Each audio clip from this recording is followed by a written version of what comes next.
সংগ্রাম যার দ্বিতীয় নাম, সাহস যার নীরব অলংকার। দেশের রাজনীতিতে বেগম খালেদা জিয়া এক অনন্য অধ্যায়। আপসহীন অবস্থান, অকৃত্রিম দেশপ্রেম আর কর্মীদের প্রতি মমতায় তিনি হয়ে উঠেছিলেন ভরসার প্রতীক।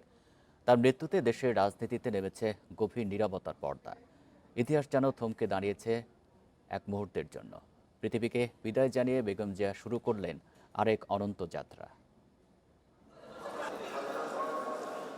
বেগম খালেদা জিয়ার শেষ যাত্রা, সবার স্মৃতিতে তার সংগ্রামী নেতৃত্ব, আবেগে ভেজা রাজপথ।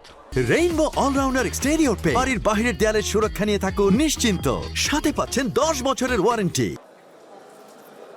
মানুষের ঢল, কখনো জনস্রোত, কখনো মানুষের বিশাল ঢেউ, কোথাও নিঃশব্দ চোখের জল, কোথাও চাপা দীর্ঘশ্বাস।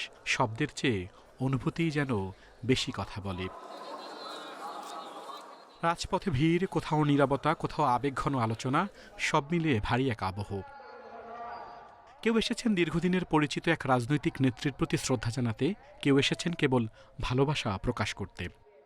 বাংলাদেশ যে অপূরণীয় একটা পর্যায়ে চলে এসছে, সেটা আসলে আমরা এতটাই শোকাহত যে আমরা আর এটা ভাষায় প্রকাশ করতে পারবো না। আমাদেরকে যেখানে দাঁড়িয়ে বেগম খালেদা জিয়ার কথা বলতে হবে, এটা আমাদের ভাবতে কষ্ট লাগছে।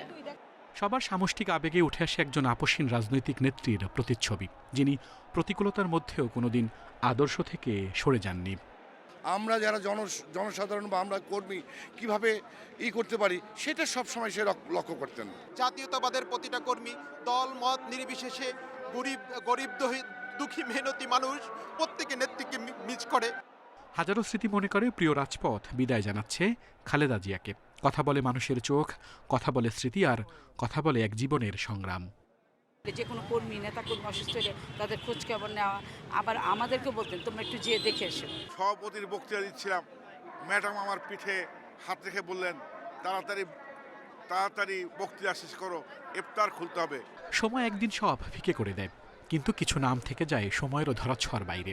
সংগ্রাম, সাহস, বলিষ্ঠতার অনিঃশেষ মানবপ্রেমে দেশের রাজনীতিতে বেগম জিয়া তেমনি এক অনবদ্য অধ্যায়।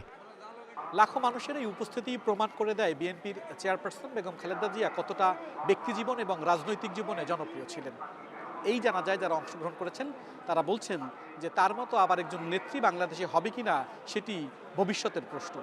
তবে তাদের আবেগ এবং ভালোবাসার শেষ শ্রদ্ধা জানাতেই তারা উপস্থিত হয়েছেন তার এই অন্তিম যাত্রায়।